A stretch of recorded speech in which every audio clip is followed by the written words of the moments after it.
Sihir ni banyak bentuk lah Nabi sebut. Sihir pengasih.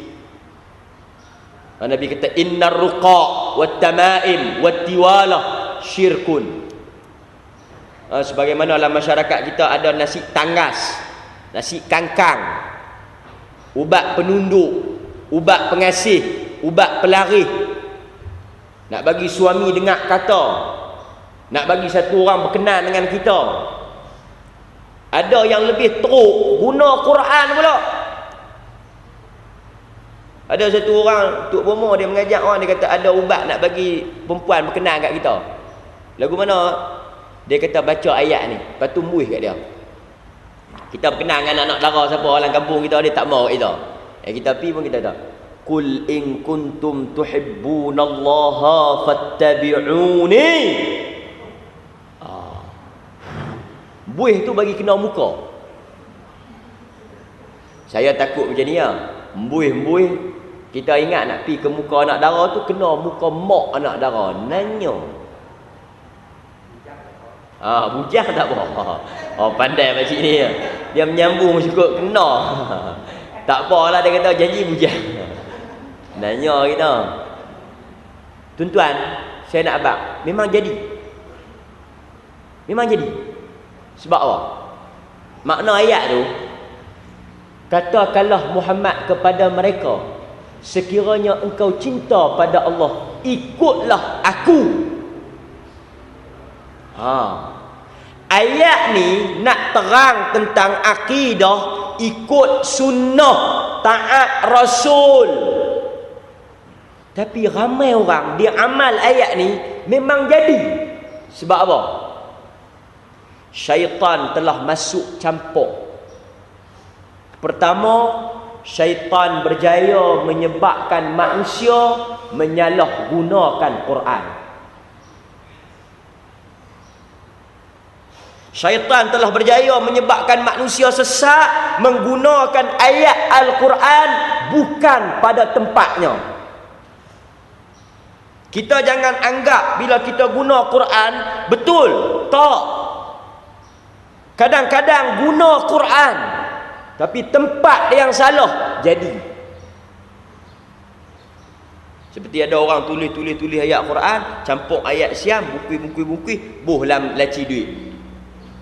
Dia kata, oh betul ikut pasal ustaz tu tulis ayat Quran. Jangan. Yang kedua, sebab apa jadi? Sebab manusia telah meletakkan pergantungan dia kepada syaitan. Maka Tuhan biar benda tu jadi. Untuk apa? Inilah yang kita sebut dengan istidraj. Bila dia buat jadi, dia akan bertambah yakin dengan setan tu. Ini kita kena jaga tuan-tuan. Banyaklah lagi. Belum lagi ayat-ayat jampi-jampi Melayu. Itu baru ayat guna Quran. Seterusnya, sekiranya orang itu melakukan sihir tak menggunakan jin, dia menggunakan ubat-ubatan, racun dan sebagainya ni, apa hukuman dia? Hukum dia tadi apa? Fasik. Orang fasik, apa hukuman dia? Kata Syekh Saleh Utsaimin, dia tetap dihukum bunuh. Sebab apa? Yang awal tadi kita hukum bunuh sebab apa? Sebab dia murtad. Yang kedua kita hukum bunuh sebab apa? Dia tak murtad, dia masih Islam, tapi kita hukum bunuh sebab apa? Kata Syekh Saleh Al-Utsaimin, kita hukum bunuh sebab dia telah menimbulkan kerosakan dan kesesatan dalam masyarakat. Maka pemerintah ulil amri boleh menjatuhkan hukuman bunuh kepada Tok Bomo dan pawang yang tak menggunakan jin. Sebab apa? Walaupun dia tak menggunakan jin, tetapi dia telah menimbulkan kerosakan, kesesatan, maka pemerintah boleh membunuh dia untuk menyelamatkan akidah orang lain. Secara kesimpulannya, orang yang melakukan sihir, sama ada menggunakan bantuan jin ataupun menggunakan ubat-ubatan, racun dan sebagainya, tetap dihukum bunuh untuk menyekat dan mengelakkan orang lain rosak akidah. Sebab itu kalau negara ini menegakkan hukum Islam, habis Tok Bomo ni cerah habis. Kerajaan tangkap sembelih. Pasal itu kita Malaysia ni pelik. Ayah pin tu kadang-kadang ada orang percaya kata dia Tuhan macam apa? Pasal sampai law tak boleh tangkap. Boleh jadi suruh dia terbang pergi langit tu. Kalau ada ayah pin ni di Saudi, lama dah dia pencung. Boleh jadi betul kot dia Tuhan. Sampai law tak nampak. Tak diketahui. Pergi mana? Tuan-tuan, Osama bin Laden pun kita boleh cari jumpa, ayah pin tak boleh jumpa. Mungkin ayah pin ni gaib api mana tak tahu. Macam mana? Yang tu saya kena jawab dengan sana, saya tak tahu. Ni dah rakaman ni. Tapi itulah ceritanya tuan-tuan, itulah ceritanya. Kita kadang-kadang tuan-tuan bukan macam Pak Cik Mahdi kata tu betul. Tuan-tuan tak, ayah pin ni kisah dia. Dia bukan kisah sehari dua. Tuan-tuan bayangkan macam mana ayah pin boleh buat teko, boleh buat kapal dengan tak ada siapa yang pergi buat apa-apa tangkapan. Ni tuan-tuan bukan teko rumah kita Teko besar tu. Nak buat teko besar tu bukan sehari dua. Cerita ayah pin ni cerita 50 tahun dah. Dah boleh buat teko, boleh buat kapal. Takkan hampa tak tahu langsung kata ada orang duk buat ajaran sesat ni. Tahu. Tapi apa? Dia macam ni ya tuan-tuan. Manusia ni kalau tak kacau orang, dia akan tangkap. Dia kalau kacau orang, dia tangkap. Yang dia tangkap ustaz-ustaz kita tu pasal apa? Pasal duk kacau orang. Nak baca nu tak boleh, nak buat lagu ni tak boleh, nak buat kenduri nu tak. Kalau mengajak tak kacau orang, mengajak pilah lagu mana pun, kami tak tangkap. Tapi kalau mengajak sentuh, malam ni tak boleh baca, ni tak boleh buat kenduri, tak boleh nak golek kepala, sentuh kacau orang, kena. Ayah pin tu dia boleh buat teko, dia boleh buat jak, dia boleh buat kapal. Pasal apa? Pasal dia tak kacau orang. Nabi pun yang orang nak bunuh tu pasal apa? Pasal dia kacau orang. Orang duk sembah elok-elok dah patung, duk sembah elok-elok dah tok kong, dia pi larang. Larang ni kira nak bunuh terus Pasal tu tuan-tuan kalau nak ceramah masuk banyak, orang tak tangkap, jangan tegur dan larang orang. Itu ya prinsip tuan-tuan nak kena faham. Seterusnya kita ambil sikit lagi tentang berkaitan dengan sihir sebelum saya buka pada tuan-tuan sisi soal jawab. Sihir ni banyak masyarakat kita banyak. Hatta kan Nabi SAW sendiri disihir. Tuan-tuan boleh buka dalam surah Al-Falaq. Nabi sendiri disihir. Sehingga para ulama bincang sihir apa yang kena dekat Nabi. Sebahagian ulama ada yang menyebut sihir yang kena dekat Nabi ni macam ni. Sihir yang kena dekat Nabi ni iaitu Nabi tak boleh nak bersama dengan isteri. Itu antara bentuk yang Nabi disihir ni. Ada orang kata takkan Nabi disihir, Nabi manusia biasa. Antara yang para ulama bincang bentuk Nabi disihir ni, Nabi tak boleh nak bersama dengan isteri dia. Yang dia disihir oleh satu orang nama Labib bintul Aqsam, yang mana malaikat turun bagi tahu tang mana dia sembunyi dan dia tanam tangkai tu. Pasal tu tuan-tuan, punca kepada sihir ni apa? Satu punca kepada sihir ni dengki. Pasal tu dalam surah Al-Falaq Tuhan cerita sebelum nak buat sihir, apa dia? Hasad. Cina boleh menega satu derek kedai, semua buat tayar. Dan kalau kita pergi tanya kedai Cina, Hang ada tak tayar ni? Tak ada. Tapi hampir kedai sebelah dia ada. Tu Cina. Cina hok tak ada akidah hok. Hok duk sembah tok pekong. Melayu bukan kata toke tayar ke toke bata ke. Bukan kata toke emas ha. Makan ya, jual laksa dengan bihun sup ya. Jual kacang, peneram. Boleh menega satu kedai, satu deret. Dah kali dia tak menega, dia jadi apa? Mula kawan tu pi jumpa bomo siam. Bawa balik jin. Penanya kedai tu. Kedai tu pula pi jumpa pula bomo siam. Lalah kali dia jadi guna. Lalah kali dia kata apa? Lah kali kita tak payah duk menega, jin dia duk bergaduh. Timbul pula dia buat kedai saya sampai tak nampak. Lagu mana mari boleh tak nampak? Lah kali apa? Banyak peniaga-peniaga Melayu ni akidah dia apa? Laku tak laku ni jin. Jin ni gantung habis. Kata kita akan gantung ayat Siam, kita gantung ayat 1000 dinar. Tuan-tuan nak buat sihir ni tak gaduh. Tuan-tuan syaitan ni dia nak buat sihir, dia nak bagi kita tak tahu, dia guna Quran. Macam saya duk cerita lah. Penjaga gul. Penjaga gul lah, penjaga gul. Tuan-tuan tahu penjaga gul. Dia jaga gul guna jin. Bukan pakai ayat marang perapu keponten parang skaper. Baca Quran. Alam tarakai. Alam tarakai fa fa'ala rabb. Rabb kan mulut tutup. Tutup tak nampak tenggul tu. Ni cerita betul ni. Dan orang yang jaga gul tu kata memang tak masuk. Sebab apa? Macam saya kata tadi. Syaitan berjaya mengubah manusia guna Quran secara sesat. Dan hok yang jaga gul tu buat apa? Hok yang jaga gul tu kata lepas dia buat tak masuk, bertambah iman dia pada Tok Bomo. Lepas tu bila dia tukar tenggul, dia pun baca alam tara kaifa fa'ala rabbuka. Buka bagi masuk. Dan masuk sungguh.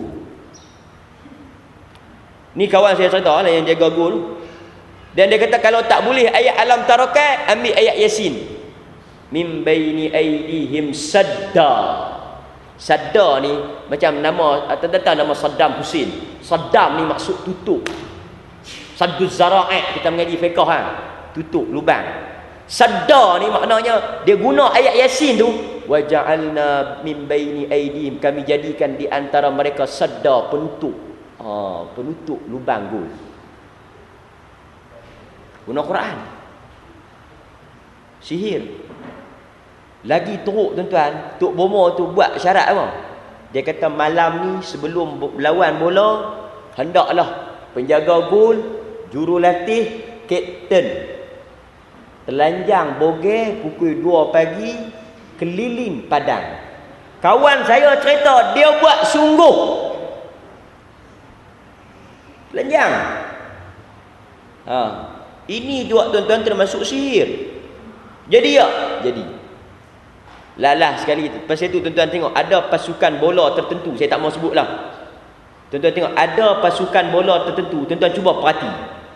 Ni, Malaysia ni bukan luar negara. Selalu orang masuk padang bola, depa akan masuk tengah. Sebab nak pergi bertemu di tempat nak center tu. Ada pasukan bola tertentu dia tak masuk. Saya perhati dia tak masuk kot tengah. Dia masuk kot corner. Dia keluar daripada bilik persalinan tu, kita selalu masuk terus tengah kan. Tuan-tuan tengok. Depa akan keluar daripada bilik persalinan tu, depa akan bertemu di tengah. Ada pasukan negeri di Malaysia yang depa bila masuk dia tak pergi tengah. Satu pasukan masuk tengah, dia akan masuk, dia akan corner, kot sudut tu. Dia akan masuk melalui belakang pintu gol.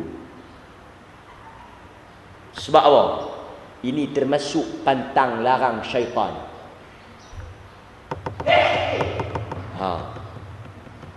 Ini semua bentuk ni tuan-tuan. Itu juga dalam amalan masyarakat kita seperti lenggang perut. Dulu mengandung ada lenggang perut. Macam saya sebut minggu lepas, minyak tanak. Ini kesemuanya tuan-tuan, kita tawakal kepada Allah Azza wa Jalla. Nak cerita bab sihir ni memang banyak. Kita ambil sikit lagi tuan-tuan.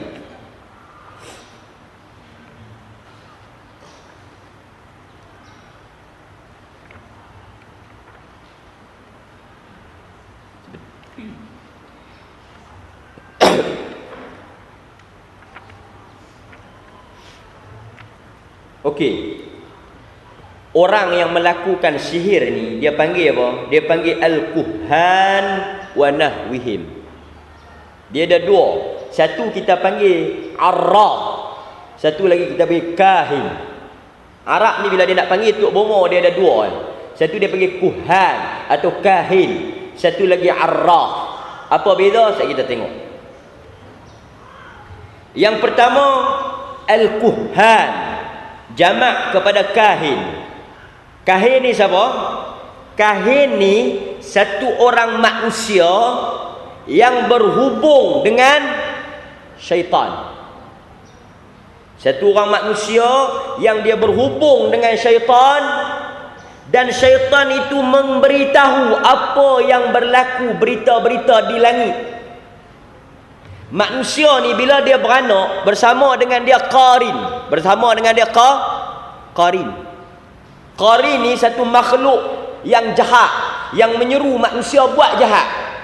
Hatta kan Nabi sendiri pun ada qarin. Sahabat tanya, wala anta, engkau pun Rasulullah ada qarin? Rasulullah kata, ya, aku ada qarin. Tapi qarin Rasulullah telah menjadi baik. Qarin-qarin inilah yang duduk dekat dengan kita ni. Beranak saja kita adanya qarin. Jadi bila kita pi tanya Tok Bomo, kita minta bantuan Tok Bomo, dia boleh tahu semua latar belakang hidup kita. Sebab apa? Kerana dia telah berpakat, bersubahat, bersekongkol dengan qarin dia, dan qarin dia ni telah bersebahat dan bersekongkol dengan qarin kita. Kesemua ini dia panggil pakatan syaitan. Jadi jangan kita duk heran kalau Tok Bomo tu boleh tahu. Oh, barang hang hilang kan? Sebelum hilang ada tak hang jumpa dengan mana-mana orang? Hang jumpa di kedai makan kan? Kawan tu pakai lagu ni. Macam mana Tok Bomo boleh tahu? Dia tak ada pun. Jangan duk heran. Bantuan qarin. Ini yang kita patut ambil tahu. Dan syaitan ini memberitahu apa yang di alam ghaib kepada Tok Bomo. Maka Tok Bomo pula bagi tahu kat kita. Ini dia panggil kahin. Pawang lah. Satu lagi bentuk. Satu lagi bentuk. Dia panggil arraf. Dia panggil arraf. Arraf ni lagu mana? Arraf ni dia boleh memberitahu benda yang anil mustaqbal. Kahin tadi dia boleh bagi tahu benda ghaib, seperti tang mana barang hilang, siapa buat nanya kat kita, dia tahu semua. Itu dia panggil kahin. Satu lagi dalam istilah kita ni, dalam istilah agama ni, dia panggil arraf. Arraf ni jenis Tok Bomo yang boleh ramal masa depan. Seperti Tok Bomo. Tok Bomo dia panggil lah istilah orang utara Tok Bomo raksi. Iaitu dia boleh bagi tahu rumah tangga tu tahan lama mana. Dia ambil nama anak dara, nama anak terona. Memang ada ni. Lepas tu dia ambil rokok daun. Okey. Ni saya pergi belajar tak ni? Pergi belajar nak tahu lah, bukan belajar nak buat. Okey. Dia akan kira nama-nama kita tu dalam huruf hijaiyah, huruf Arab. Seperti katalah nama kita Muhammad, dia mula dengan mim. Mim ni huruf keberapa dalam hijaiyah tu? Alif bata. Okey, katakanlah mim ni huruf ke berapa-berapa lah. Kita katalah huruf ke berapa dalam mim. Katalah huruf ke 20, katakanlah. Maka dia akan ambil 20 batang rokok daun. Perempuan tu nama Aisyah. Ain. Ain ni huruf ke berapa pula? Kira-kira katalah huruf ke 10. campur mai jadi 30. 30 batang ni dia akan kira dari sudut 4. Batu, angin, api, air. Lepas tu dia akan lontak. Dia akan lontak apa ni? Dia akan lontak daun rokok daun tu, dia akan bagi tahu, okey, tahun pertama api. Makna kata awal-awal menikah gaduh dah. Tahun kedua ayat, tahun kedua ni boleh anak, dia sejuk sikit pasal anak duk ada. Dia tahu mana ni?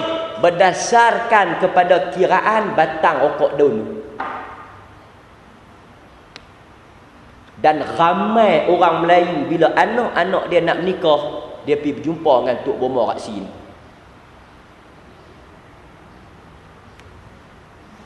Ni tuan-tuan kena jaga.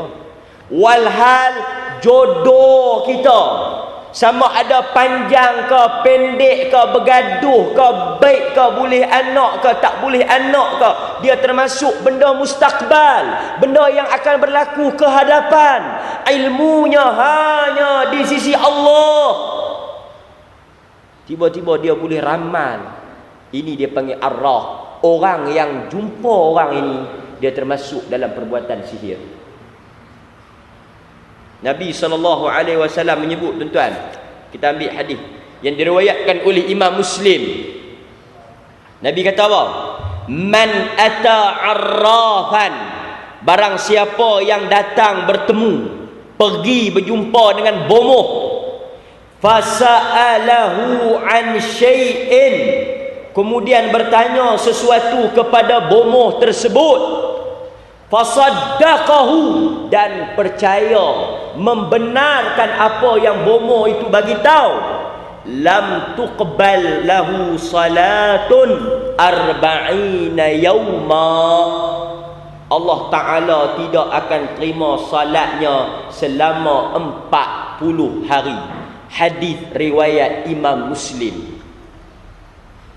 Ulama bincang pula, kata kalau tak terima, nak kena semayang juga ke?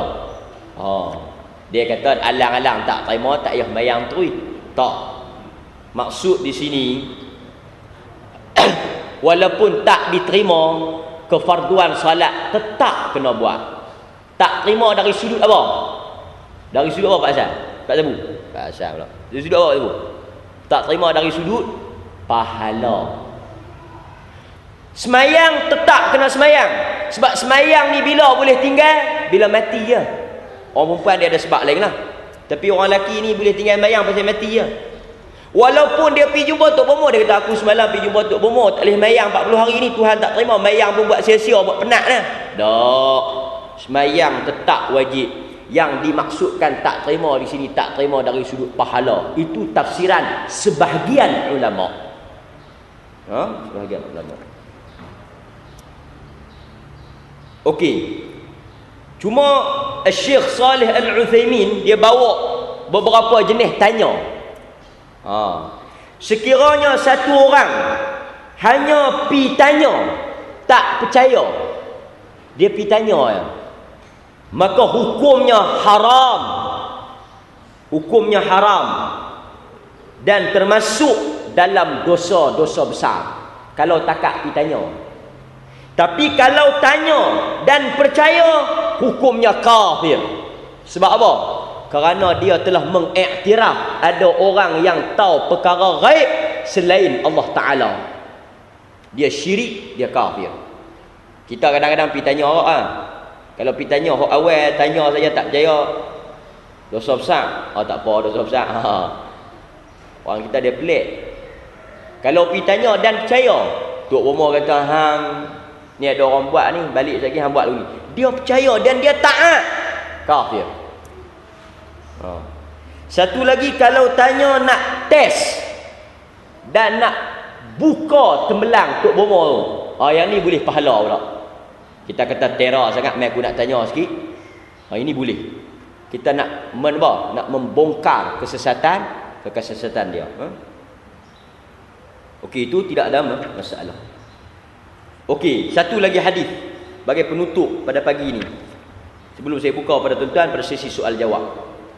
Wa an Abi Hurairah radhiyallahu an, daripada Abu Hurairah radhiyallahu an, 'an Nabi sallallahu alaihi wasallam qala man ata kahinan, barang siapa yang datang bertemu dengan bomoh, pawang, dukun dan sebagainya, fasaddaqahu bima yaqul, dia percaya kepada apa yang dikatakan oleh bomoh, faqad kafara bima unzila ala Muhammad, sesungguhnya dia telah kufur kepada apa yang diturunkan kepada Muhammad, yakni Al-Quran. Hadis kedua menunjukkan kafir. Sebab itu saya sebut tuan-tuan, saya selalu kata, kalau kita sakit terah mana pun, terdesak terah mana pun, apa yang jadi dalam hidup kita ini, janganlah sampai kita menggadaikan akidah. Ada orang Melayu ni tuan-tuan, kadang-kadang ada orang Siam cerita kat saya sebut, pergi jumpa bomoh, menurun nombor ekor, guna Quran. Tu belum kira yang pi duk sapu badan babi pun ada yang masuk surat khabar tu. Duk pi tonyoh-tonyoh di badan babi, keluar sungguh 4 angka. Dia kata tak apa, pegang babi tak pergi balik sama. Ada tuan-tuan. Pasal tu kita kalau tak ada akidah tuan-tuan, banyak masyarakat kita anak menangis tangkai, anak teriak tangkai. Ada orang dalam masyarakat kita ni satu pok yang kita sebut dulu, menggunakan tangkai-tangkai azimat yang bubuh dalam kereta. Saya naik satu kereta kawan saya, dia tulis ayat-ayat Quran, dia bubuh dalam dashboard kereta. Saya tanya ayat apa ni? Dia kata ayat ni pelindung daripada aksiden dan dicuri. Ni tuan-tuan banyak dalam masyarakat kita. Maka Nabi SAW kata jatuh hukumnya kafir. Sebab apa? Kerana kesemua benda yang bomoh sebut benda ghaib. Benda ghaib ni Quran kata apa? Qul la ya'lamu man fis samawati wal ard al-ghaiba illa Allah. Katakanlah tidak ada yang mengetahui di langit dan di bumi perkara-perkara ghaib melainkan hanya Allah Ta'ala sahaja. Ini yang disebut oleh Nabi sallallahu alaihi wasallam. Sebab itu kita kena jaga tuan-tuan. Nabi sallallahu alaihi wasallam pun sebut, laisa minna man tatayyar au tutayyir lahu. Bukan daripada kalangan aku orang yang percaya sial majal.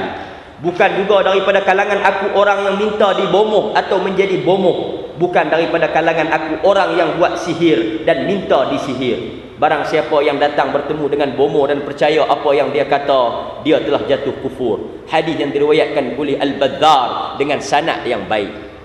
Inilah yang tuan-tuan yang disebut oleh para ulama isu akidah. Sebab itu kita nasihatkan, nak berobat perubatan Islam pun tolong periksa dahulu akidah tok bomoh. Baru ni kawan saya dia pergi rumah satu orang bomoh, ada gambar Syekh Abdul Qadir Al-Jilani. Syekh Abdul Qadir Jilani ni ratus tahun yang lepas tau. Masa tu kamera pun tak ada. Lagu mana dia tangkap gambar dia wallahu a'lam. Selalu gambar Abdul Qadir ni cukup banyak Dia kata apa? Abdul Qadir ni qamat. Bila qamat ni kita minta sesuatu dia jadi. Ini juga semua termasuk perbuatan syirik. Wallahu a'lam. Saya rasa cukup dulu sekadar itu berkaitan dengan hukum sihir. Saya buka pada soalan. Kalau tuan-tuan ada satu dua soalan tuan-tuan nak tanya, fadhal saya silakan. Berkaitan dengan tajuk atau tak berkaitan dengan tajuk? Ya, sila Wajib. Waalaikumsalam warahmatullahi.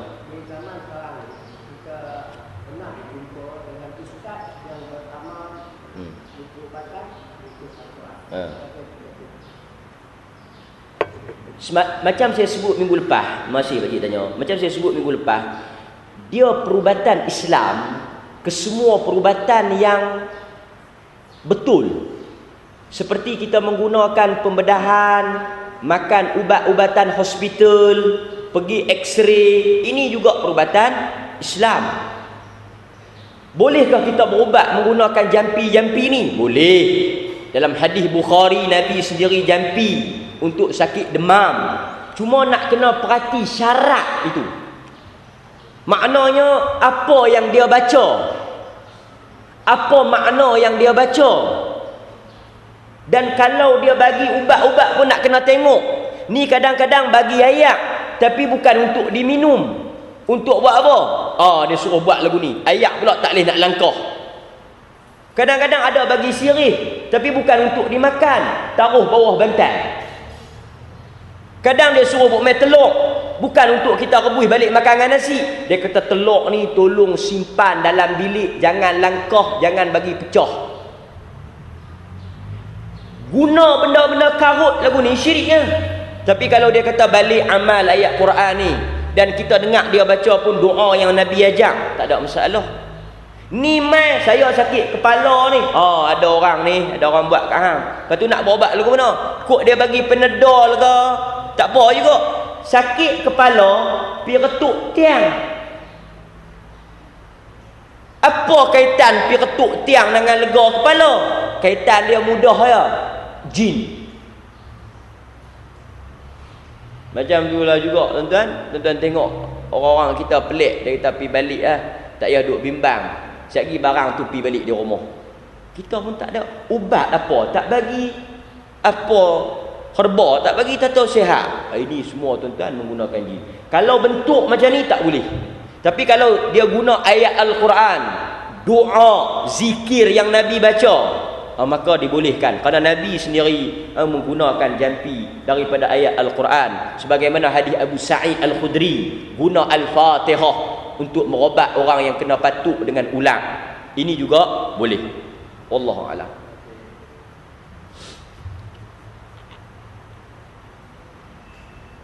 Okey tuan-tuan, kalau tak ada, saya rasa cukup dulu sekadar itu. Mudah-mudahan Allah berkati majlis kita. Cuma ada satu yang saya nak sentuh, ada mungkin tuan-tuan terlepas pandang, iaitu hukum kita mengambil upah daripada hasil kita berobat guna Quran. Boleh atau tidak? Misalnya kita jampi orang guna Quran ni, jampi yang benar, boleh tak kita ambil upah? Jawapan dia pandai Pak Cik Mahdi, boleh. Dalil dia apa?